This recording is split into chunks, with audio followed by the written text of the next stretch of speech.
الحمد لله الذي هدانا بعبده المختار من دعانا إليه بالإذن وقد نادانا لبيك يا من دلنا وهدانا صلى عليك الله بارئك الذي بك يا مشرع خصنا وحبانا مع آلك الأطهار معدي سرك الأسمى وهم سبل النجاة حمانا وآله وأصحابه ومن تبعهم بإحسان إلى يوم الدين. Amma ba'd. Alhamdulillah, segala puji bagi Allah Tuhan semesta alam. Selawat dan salam ke atas baginda sallallahu alaihi wasallam. Para jemaah yang dirahmati oleh Allah Subhanahu wa taala, sebelum kita mulakan majlis, marilah sama-sama kita sedekahkan dulu Fatihah kepada Rasulullah sallallahu alaihi wasallam. Begitu juga dengan muallif hadzal kitab yang telah menghimpunkan hadis-hadis yang pendek ini, Al-Habib Muhammad Al-Haddar. Mudah-mudahan Allah Subhanahu wa taala kurniakan syafaat kepada kita insya-Allah. الفاتحة إلى حضرة سيدنا وحبيبنا وشفيعنا محمد صلى الله عليه وسلم، ثم إلى أرواح أصحابه وأزواجه وأهل بيته المطهرين سيدنا فاطمة الزهراء حسن حسين وعلي مرتضى وجميع ساداتنا حبيب علوي، وإلى روح صاحب هذا الكتاب الإمام محمد الهدار، أن الله يغفر لهم ويرحمهم ويعلي درجاتهم في الجنة ويرفعنا بأسرارهم وبعلومهم في الدين والدنيا والآخرة. الفاتحة. أعوذ بالله من الشيطان الرجيم. بسم الله الرحمن الرحيم. الحمد لله رب العالمين الرحمن الرحيم مالك يوم الدين إياك نعبد وإياك نستعين اهدنا الصراط المستقيم صراط الذين أنعمت عليهم غير المغضوب عليهم ولا الضالين.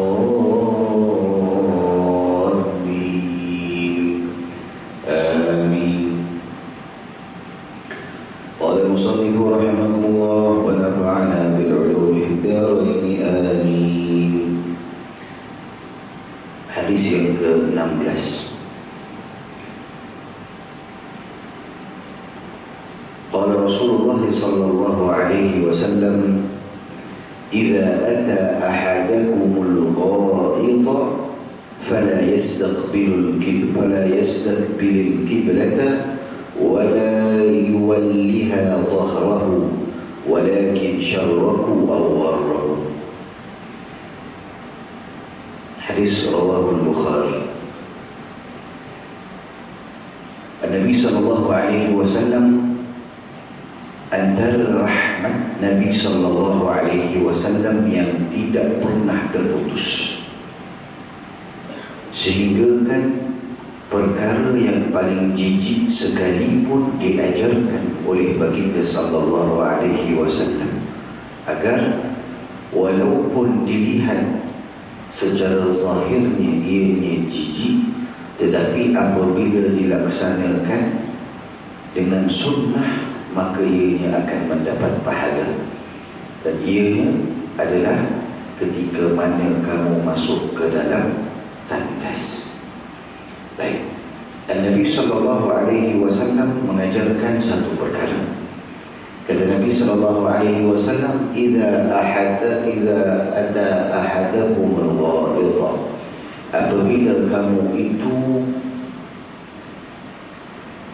datang ke tempat untuk nak membuang air besar. Al-ghaita sebenarnya najis. Najis itu dinamakan ghaid. Tapi di dalam balaghah diambil najis diinginkan tempat. Diambil najis diinginkan tempat najis, artinya tandas itu sendiri. Kata Nabi SAW, apabila kamu datang untuk menunaikan qada hajat, membuang qada hajat, maka kata Nabi SAW, fala, yang pertama sekali sunnah ini adalah fala yastaqbilil qiblah. Fala yastaqbilal qiblah. Jangan kamu itu menghadap ke arah kiblat. Sebenarnya di mana yang mengarah ke arah kiblat? Artinya sekarang ini tandas kita di sana, di luar tu, dia mengarah ke mana? Anda rasa kiblat juga?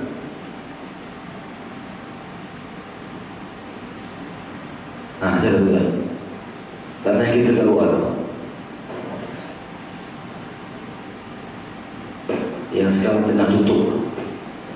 Nah, arah ke mana?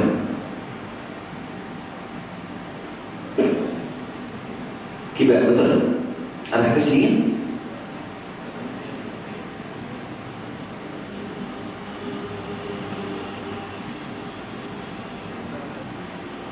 Jadi kena roboh balik, kena buat apa? Orang tak roboh tu. Alhamdulillah. Baik, yang pertama kata, Nabi SAW kata jangan menghadap ke arah kiblat, depannya dan belakangnya.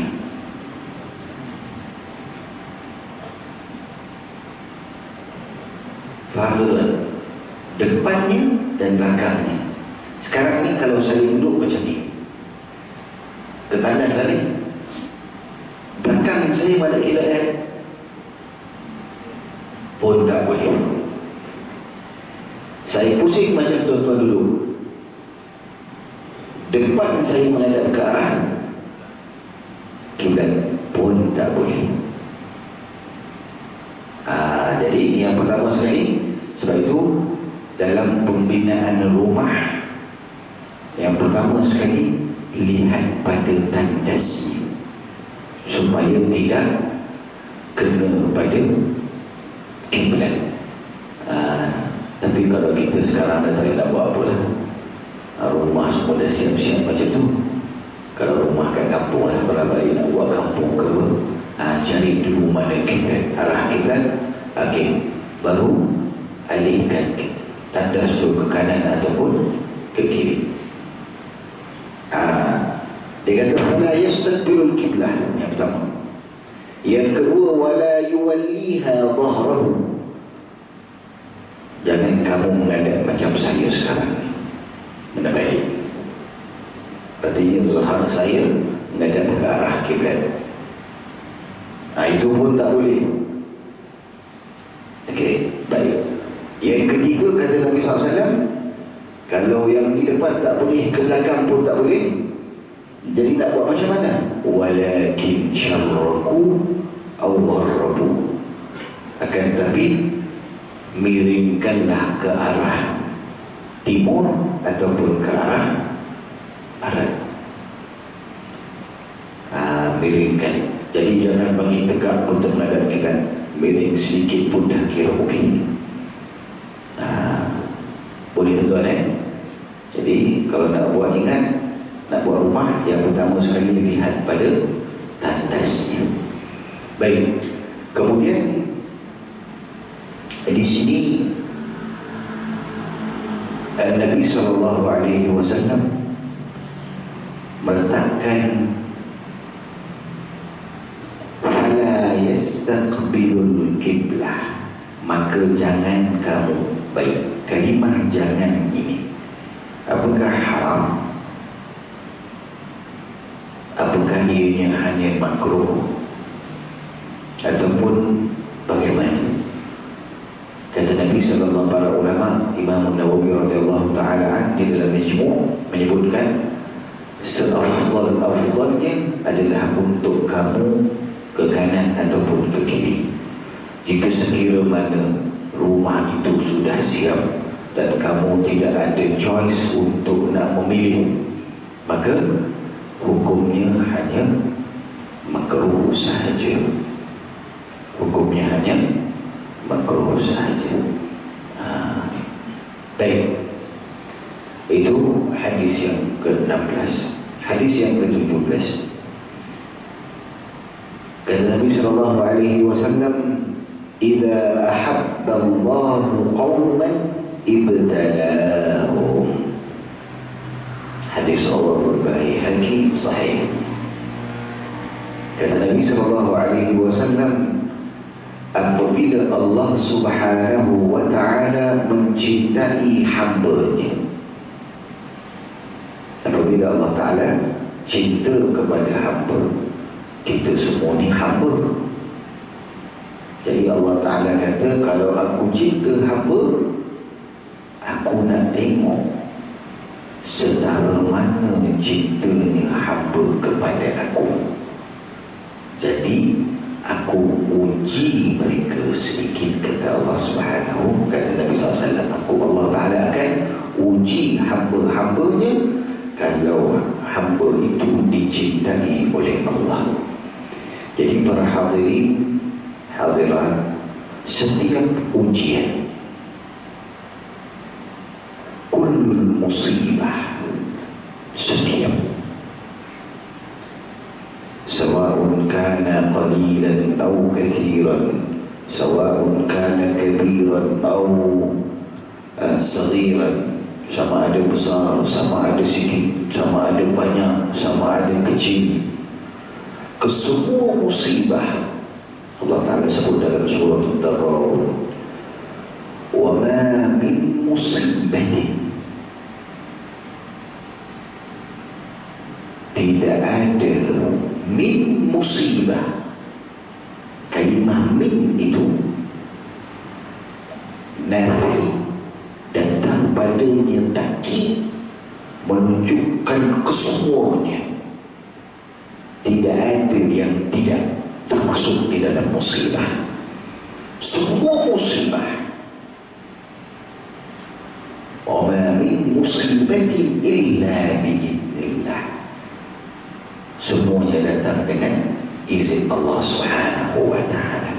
Nabi kata, musibah itu apabila hamba itu dicintai oleh Allah.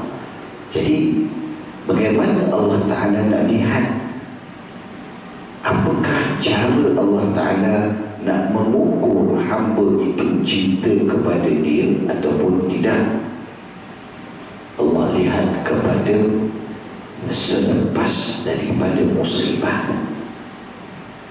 Sekira mana musibah tadi diambil, diterima dengan tangan yang menadah, alhamdulillah ya Allah, musibah yang kau turunkan kepada aku. Bersabar dengan musibah, bersyukur dengan musibah. Rafa'ahu Allah, Allah Ta'ala akan tinggikan darjatnya. Tapi kalau sekira mana seseorang itu menerima musibah, aku tak boleh terima musibah ni, mana mungkin rumah aku, mana mungkin ni begini, tak boleh. Jazah, memberontak hatinya. Ketika itu Allah Subhanahu wa ta'ala musibah tetap dapat, dosa pun dapat. Sebab ketika itu dia telah bersangka jahat kepada Jalla Jalaluhu wa ta'ala azamatuh. Maka ketika itu Allah Subhanahu wa ta'ala pada asalnya, idza ahabba qaumun, apabila Allah Ta'ala cinta kepada kaum, ibtalahum, Allah Ta'ala uji. Tapi apabila mendapati hamba-Nya itu tidak bersyukur dengan ujian, tidak bersabar dengan ujian, daripada cinta jatuh kepada benci, daripada cinta jatuh kepada benci. Tuan-tuan, kalau kita perasan, kita lihat ketika mana Rasulullah sallallahu alaihi wasallam amara sahabatahu, Nabi SAW menyuruh para sahabatnya, aku diperintahkan oleh Allah untuk berhijrah ke Madinatul Munawwarah, hijrah ke Yathrib.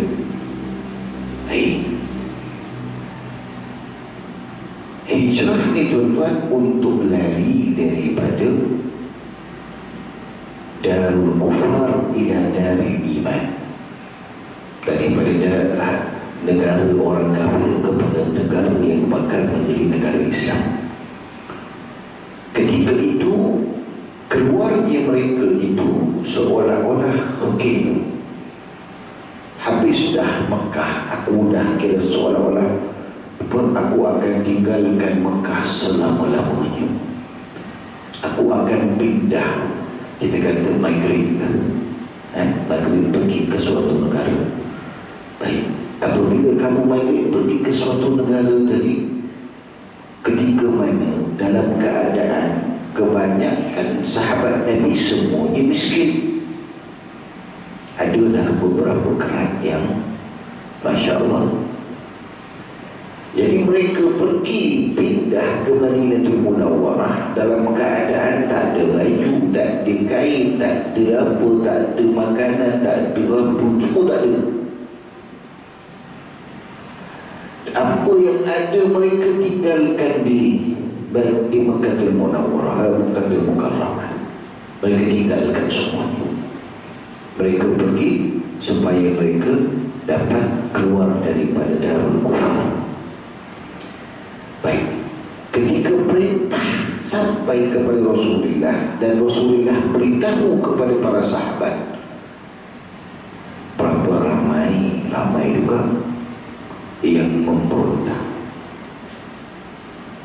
Ramai juga yang memberontak, ramai juga yang tidak setuju, ramai juga yang tidak berpindah dengan Rasulullah. Ada yang berpindah, tapi pindahnya bukan kerana Allah dan Rasul. Dia pindah kerana dia nak kahwin dengan perempuan. Fahijratuhu ila ma hajara ilaih. Maka hijrahnya itu akan dapat apa yang dia dapat. Ada yang tak nak hijrah.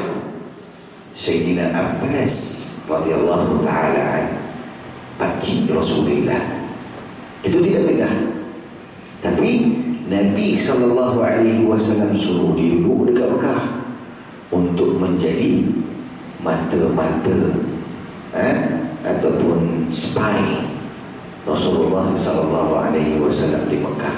Sayyidina Ali tak pindah, tapi disuruh oleh Rasulullah SAW. Tapi ada beberapa setengah sahabat yang mereka tidak berpindah kerana memberontak. Jadi tujuan utama sebenarnya perpindahan itu adalah untuk melihat ibtalahum musibatan. Allah Ta'ala menguji mereka dengan satu musibah, meninggalkan semua sanak saudara kamu, pergi ke suatu negeri yang kamu tak kenal seorang pun di sana, bahasa je sama. Maka di situ ada yang memberontak, ada yang syukur, ada yang ikut Allah dan Rasul dan sebagainya. Semuanya berbeza-beza keadaan. Peristiwa Hudaybiyah, ketika mana Sayyidina Rasulullah SAW sudah menandatangani dengan Suhail bin Amir radhiyallahu Suhail bin Amir. Ketika itu Sayyidina Umar tak puas hati. Sayyidina Umar tanya dengan Rasulullah, ya Rasulullah, bukankah kau Nabi? Ya. Bukankah ajaran kau ini benar? Ya. Bukankah kau utusan daripada Allah? Ya. Habis kenapa kita tunduk dengan kafir Quraisy tu? Mana kita punya kekuatan? Kenapa kita tak tunduk dengan dia? Kata Nabi SAW, aku ini Rasul, aku buat apa yang aku diperintahkan, tak puas hati lagi.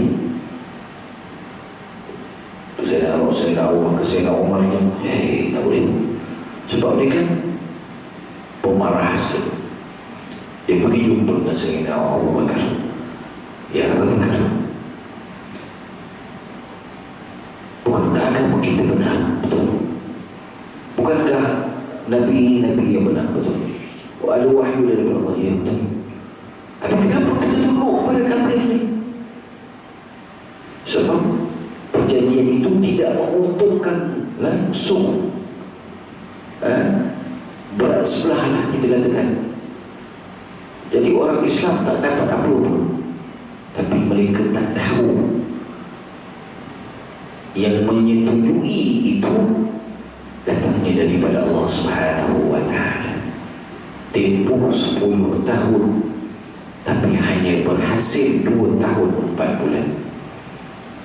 Selepas itu pembukaan kota Mekah sebesar-besarnya, Islam satu dunia semuanya, dan berberkat daripada hasil Hudaybiyah. Selepas daripada semuanya tak dapat nak pergi ke umrah ketika itu, Nabi kata para sahabat semua, jom kita sembelih binatang. Sebab mereka tak dapat nak pergi umrah. Mereka dah datang daripada Madinatul Munawwarah pakai ihram, tapi tak boleh nak masuk ke Mekah, dihalang. Jadi sembelih binatang. Sahabat semua, biasanya sahabat ni apa sahaja Nabi suruh, mereka akan berkejar-kejar untuk nak buat. Tapi ketika itu Nabi kata kita sembelih binatang, semua berdono je. Kemudian Nabi ulang sekali lagi.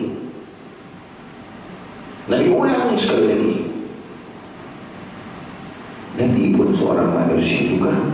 Jadi Nabi dia rasa macam, what happened? Kenapa orang ni tak ikut cakap aku? Nabi masuk dalam perkhemahan, jumpa isteri beliau, Ummu Salamah radhiyallahu ta'ala. Ummu Salamah kata, ya Rasulullah, kamu ini Rasul, tunjukkan kepada mereka. Nabi pun keluar, Nabi ambil pisau, Nabi sembelih. Selepas Nabi sembelih, maka semua sahabat semua sembelih.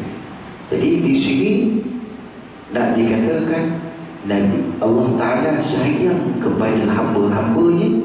Allah Ta'ala uji hamba itu dengan perasaan tak puas hati. Itu musibah juga. Yang kamu tak puas hati itu bukan dengan orang biasa. Kamu tak puas hati itu dengan Rasulullah sallallahu alaihi wasallam. Itu musibah. Jadi apabila mereka semua ikut apa yang dibuat oleh Rasulullah sallallahu alaihi wasallam, maka Allah Ta'ala tinggikan darjat mereka. La ilaha illallah.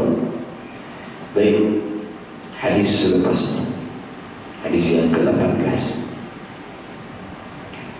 Idza asbahta mu'afi fi jasadika, apabila kamu berpagi-pagi dalam keadaan badan kamu itu sehat, kamu dapat datang ke masjid, kamu dapat jogging, kamu dapat naik basikal, riding.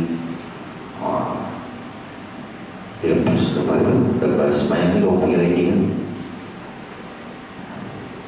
Baik. Aminan fi sarabika, dan kamu itu merasa aman di dalam jiwa kamu, merasa aman dalam jiwa. Artinya kamu tak merasa ada orang nak kidnap kamu ke, nak bunuh kamu ke. Aman.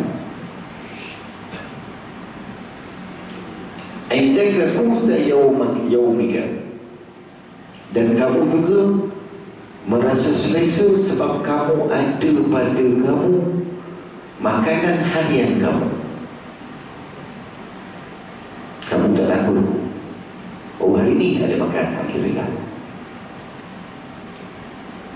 Tuan-tuan tengok kan, semua biasanya semua hadis Nabi akan cerita kulta yaumik, makanan hari kamu, hari itu.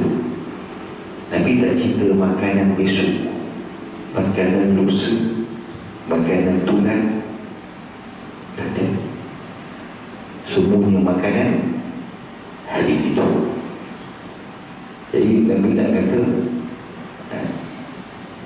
hamba ni kita tidak boleh merasa yakin dengan besok. Untuk besok kita tak boleh rasa yakin. Jadi kita mengharap untuk besok. Itu dia. Untuk hari ini insya-Allah kita cuba. Itulah. Fa'ala dunya wa ahliha al-'afaa. Maka ke atas dunia dan ahlinya, orang-orang yang ada di atas dunia itu, keampunan Allah Subhanahu wa ta'ala. Apabila kamu itu sihat pada tubuh badan, makanan kamu cukup, jiwa kamu tenang, maka ketahuilah Allah Subhanahu wa ta'ala telah memberikan keampunan kepada kamu dan ahli-ahli di atas muka bumi Allah Subhanahu wa ta'ala yang ada sifat seperti itu. Apa dia? Pagi-pagi bangun dalam keadaan sihat, kemudian jiwa yang tenang, kemudian makan cukup. Ketahuilah itu keampunan Allah Subhanahu wa ta'ala. Sebenarnya hadis Nabi Rasul tentang keampunan ini sangat banyak. Sangat banyak. Macam-macam hadis berkenaan dengan keampunan Allah Subhanahu wa ta'ala. Ibtalahum ini pun keampunan Allah Subhanahu wa ta'ala. Apabila Allah Ta'ala uji pun, itu pun keampunan. Sihat badan pun keampunan. Allah Ta'ala nak berikan kepada umat Nabi Muhammad sallallahu alaihi wasallam keampunan yang begitu banyak. Baik, hadis rawahul Baihaqi. Hadis dhaif tapi boleh digunakan untuk amal. Baik, hadis yang ke-19. Idza khafa Allahul 'abdu akhafa Allahu minhu kulla syai'in. Allahu akbar. Wa idza lam yakhifil 'abdu Allah akhafahu Allahu min kulli syai'in. Rawahu Baihaqi. Kata Nabi sallallahu alaihi wasallam,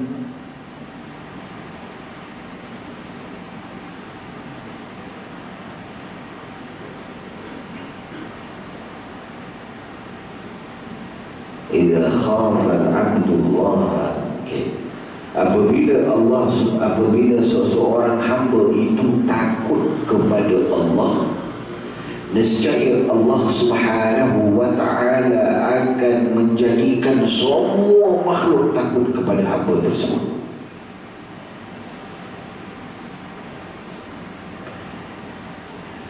Apabila hamba itu tidak takut kepada Allah Subhanahu wa ta'ala, Allah Ta'ala tak jadikan semua makhluk di atas muka bumi tak takut kepada orang tersebut.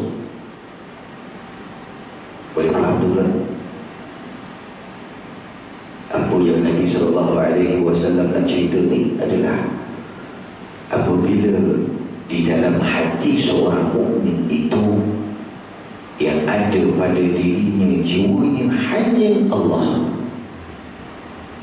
dia tak takut kepada semua orang, dan semua orang akan takut kepada dia, akan hormat kepada dia, akan meninggikan darjatnya. Sebab apa?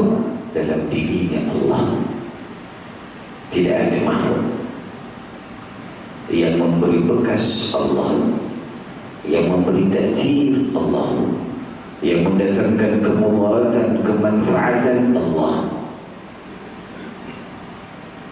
إذا خاف الله العبد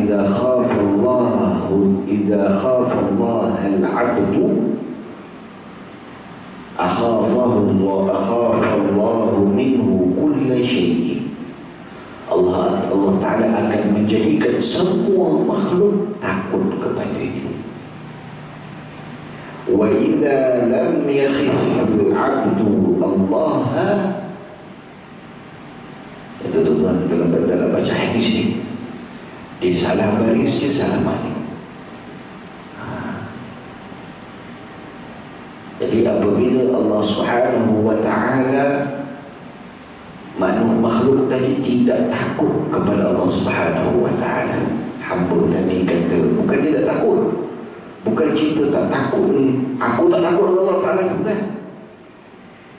Dia tak ada dalam hatinya itsbat yang mengatakan semuanya Allah. Itu maksudnya. Bukan tak takut apa, tapi dia tidak ada itsbat di dalam hati. Saya daripada awal Rajab hari itu, saya ada mengarang satu kitab. Kebetulan saya pun tak tahu, saya rasa nak istighfar. Kebetulan Rajab bulan istighfar. Jadi saya pun dalam istighfar tu saya kata, apa saya nak buat. Jadi datanglah Allah Ta'ala berikan, okay, buat sayyidul istighfar. Jadi raja ataupun penghulu segala istighfar. Jadi saya tengah syarahkan penghulu segala istighfar. Dah masuk 80 muka surat dah. Saya syarahkan setiap kalimah. Tapi selepas tu baru saya tahu. Selagi kita baca macam biasa, tapi apabila kita syarahkan, kita dapat rahsia yang tak pernah kita tahu. Itu ajaib ni. Jadi Alhamdulillah. Jadi kalau sekarang ni, kalau kita baca sayyidul istighfar, Allahumma anta rabbi, kita dah dapat rasakan di mana kedhaifan kita, di mana kecacatan kita. Semua yang kita baca tu, apabila kita syarah, kita dapat rasakan sesuatu yang lain. InsyaAllah sebelum Ramadan kitab tu akan keluar, insyaAllah. Sunnah-sunnah dalam solat siap dah. Saya dah hantar pergi designing. Tapi itu lambat sikit. Bulan 6, bulan 7 baru siap. Designing pun 3 jam. Dan 3 tahun, 3 bulan, 3 jam, 3 bulan. Design. La ilaha illallah. Jadi tuan-tuan, apa yang Nabi SAW ajarkan adalah apabila di dalam hati manusia ini tidak ada selain Allah, semua makhluk akan tumpu pada kita. Apabila dalam diri kita ini ada selain Allah, semua makhluk akan lari daripada kita. Semua makhluk akan lari daripada kita. Artinya apa? Dia tak takut dengan kita, tak ada hormat dengan kita. Sebab apa? Dalam hati kita tak ada wahidul qahhar jalla jalaluhu wa ta'ala azamatuh. Jadi nak adakan dalam diri kita Allah jalla jalaluhu, perlu diulang, diceritakan tentang kehebatan Allah, diceritakan tentang sifat Allah, diceritakan tentang kekuatan yang ada pada Allah, kunturah Allah Jalla Jalaluh, diulang, maka ketika itu akan meresap di dalam jiwa. Yang ada dalam hati adalah Allah. Tuan-tuan perasan ataupun tak perasan, tapi kadang-kadang salah juga, tapi baguslah. Jamaah tabligh itu kan, saya cerita kebaikan. Jamaah tabligh itu kan, ketika mana mereka keluar 3 hari, 40 hari, 4 bulan, mereka buat apa dekat dalam masjid? Mereka baca hadis surat Fadail Amal tu, bahkan mungkin khatamlah banyak kali. Jadi apabila setiap hari mereka ulang, tuan-tuan perasan ataupun tak perasan, mereka balik je daripada 3 hari, mereka keluar je daripada, mereka balik je daripada 40 hari, 4 bulan. Tuan-tuan akan lihat mereka ni, orang-orang yang keluar ni, dalam hati mereka tak ada yang lebih besar kecuali Allah. Perasan ataupun tak perasan? Betul atau tidak tuan? Tak boleh, aku nak kena sembahyang masjid tak? Ini semua makhluk Allah Ta'ala yang besar. Sebab apa? Sebab mereka dengar hadis, mereka setiap hari mereka dengar. Jadi tidak masalah. Tapi kadang-kadang tidak balas, tindakan sesetengah daripada mereka tak benarlah. Yang benar-benarlah. Tapi saya kata bagusnya kat situ, sebab dia ada ta'athir apabila kita mengulang cerita benda yang sama, sehingga dia dalam diri kita, dalam jiwa kita tidak ada yang lebih besar daripada Allah Jalla Jalaluhu wa ta'ala. Allah Maha. Apabila tuan-tuan baca syarah saya nanti, apabila Allah Ta'ala kata khalaqtani, kau telah menjadikan aku. Allah, di situ tuan-tuan akan lihat saya syarahkan satu je sifat, mata. Kenapa mata ini tuan-tuan di depan tidak di belakang? Kenapa mata ini ada bulu? Kenapa mata ini ada lensa? Dan macam mana, sebab apa di dalam kelopak mata ini keluar air? Semuanya saya syarahkan. Di situ kita akan nampak kebesaran Allah Subhanahu wa ta'ala yang tidak ada lebih besar daripada Allah Jalla Jalaluhu wa ta'ala azamatu. Jadi datangkan dalam diri takut kepada Allah Subhanahu wa ta'ala, sebab kita akan masuk dalam kubur dan ketika itu kita akan ditanya oleh Allah. Baik, hadis yang ke-20 dan habis daripada huruf tak satu lagi. Hadis yang ke-20, akmalul iman, akmalul mu'minina imanan ahsanuhum khuluqa wa khiyarukum li nisaihim. Baik, kata Nabi SAW, kesempurnaan seseorang mukmin itu apabila mereka itu mempunyai budi pekerti yang baik. Ahsanuhum khuluqa, mereka cakap baik, mereka perbuatan mereka baik, semuanya baik, maka itulah dia ahsanuhum khuluqa. Akmalul mu'minina iman, iman yang paling sempurna bagi orang mukmin, dia tidak mengganggu orang lain, dia tidak menyusahkan orang lain. Perkataannya itu mendatangkan kesenangan kepada orang lain, tidak mendatangkan kemarahan kepada orang lain. Saya kadang-kadang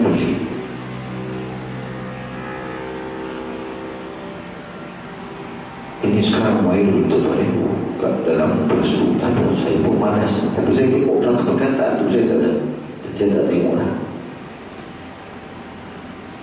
Ustaz ini cerita satu benda. Ustaz sebelah sini hentam. Ustaz satu lagi ni dia nak defend yang sebelah sini. Dia defend sebelah sini, dia hentam sebelah sini. La ilaha illallah. Jadi saya kata, kau defend sebelah sini, kau hentam sebelah sini. Jadi kau sebenarnya sebelah mana?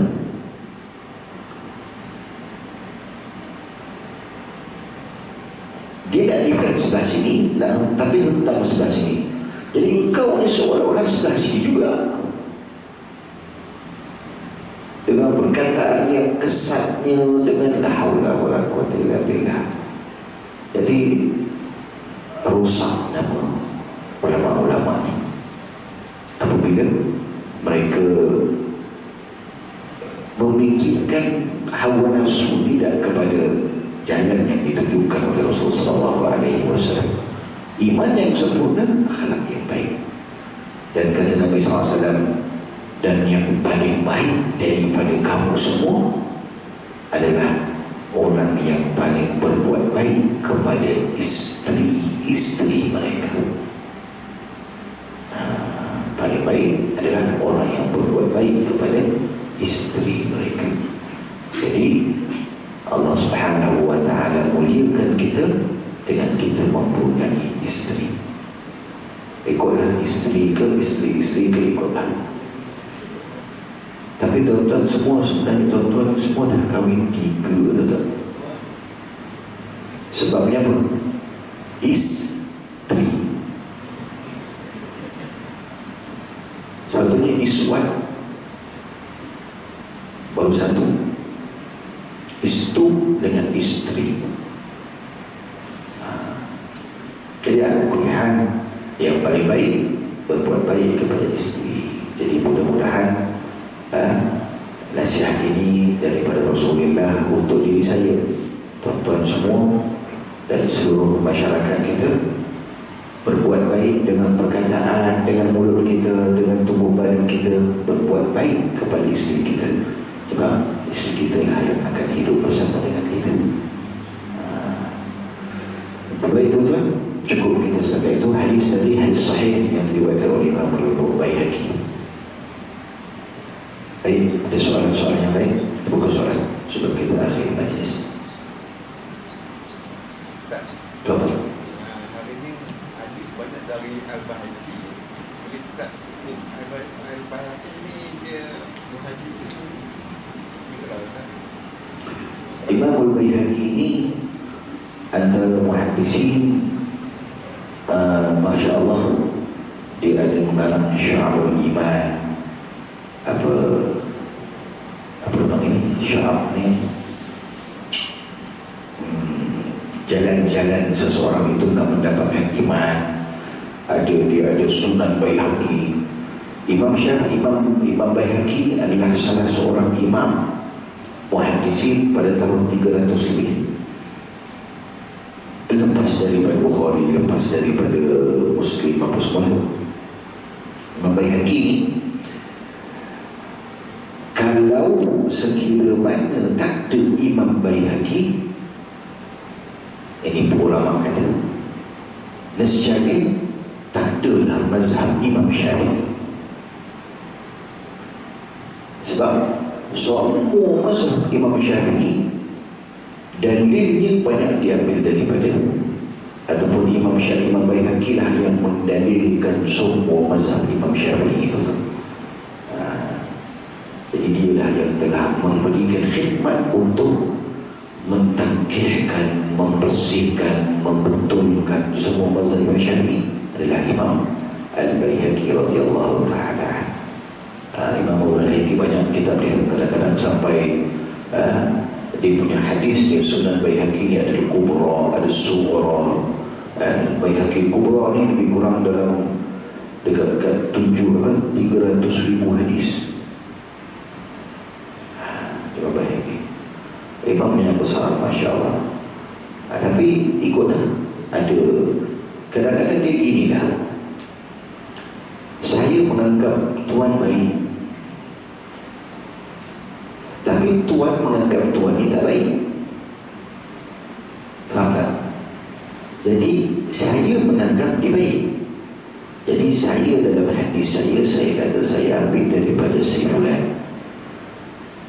Anggapan saya, perhatian saya, dia baik.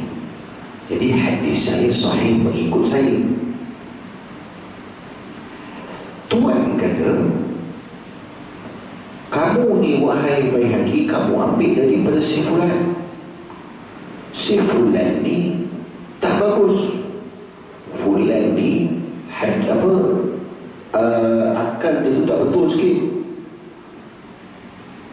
Jadi kamu mentaifkan dia. Apa tuan Itu ni cerita sekarang ni, semua yang berlaku ni semua cerita sebab tu lah. Jadi saya mensahihkan, dia mentaifkan. Dia kata orang ni okey lah, tak sangat tapi betul, bagus, dia bagus, okey, dia menghasankan. Dekat situ dah kecohnya sekarang ni. Jadi ikutlah masing-masing. Ada riwayat, sebab di situ para ulama mereka telah meletakkan orang ni baik. Ada 10 zaman orang yang satu zaman dengan dia telah mengarang kitab pasal dia. Okey, dia baik ke jahat? Okey, 5 kata baik, 5 kata tak berapa baik. Okey, jadi di situ kita boleh ambil hadis dia ni, boleh diambil sebab berdasarkan pada 5 yang mengatakan dia baik. Kemudian ada orang yang terlalu syadid, kata tak boleh, dia tak boleh ambil sebab dia ni memang tak baik. 5 ulama kata tak baik. Jadi tak baiklah. Ikut kepada orang yang syadid, orang yang keras, orang yang lembut dan sebagainya. Jadi hadis-hadis ni sebenarnya taklah payah, senang. Tapi orang tu orang yang nak menelitinya, dia mempunyai ilmu yang sangat besar, seluas lautan. Seluas lautan. Nak ikut Nabi ke nak ikut ulama?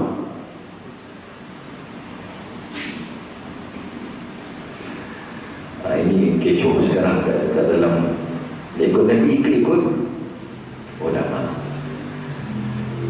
Dia punya maksud, ujung dia tu ikut Nabi SAW.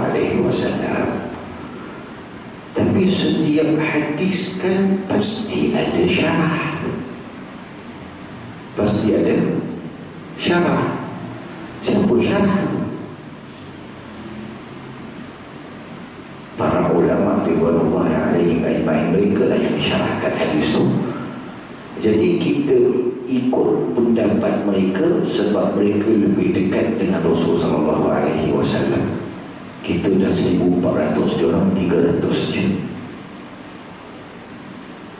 Jadi kita ikut daripada mereka. Jadi tapi mereka ni tak adalah sampai Nabi ke kanan dia, mereka ke kiri, tak ada sampai begitu. Tapi nak datangkan contoh, itu je sebenarnya. Kalau Nabi ke kanan, mereka pun pasti akan pergi ke kanan. Tak adalah mereka pergi ke kiri. Kalau mereka pergi ke kiri itu seolah sesat lah. Tapi contohnya begitulah, kita ikut para ulama sebab mereka ikut Nabi SAW. Cuma kadang-kadang mungkin bahasa dengan orang awam ni nak jadikan kita sedap sikit berbicara. Wallahu a'lam bissawab. Baik, ada soalan lain?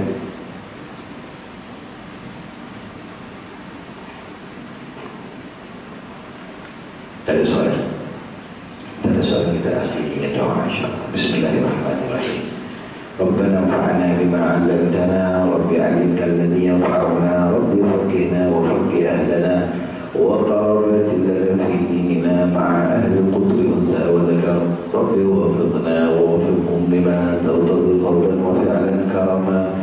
وارزق كل حلالا دائما وأخرنا أتقياء علماء نرضى بالخير ونكفى كل شر ربنا واصلح لنا كل شؤون وأكرنا بالرضا منك العيون واقض عنا ربنا كل الديون قبل أن تأتينا رسل منون واغفر واستر أنت أكرم من ستر وصلاة الله تغشى المصطفى من إلى الحق دعانا والوفاء بكتاب فيه للناس شفاء وعلى الآل كرام شرفاء وعلى الصحب مصابيه الغرر اللهم اهدنا بهداك واجعلنا ممن يسارع في رضاك ولا تولنا وليا سواك ولا تجعلنا ممن خالف أمرك وعصاك وحسبنا الله ونعم الوكيل ولا حول ولا قوة إلا بالله العلي العظيم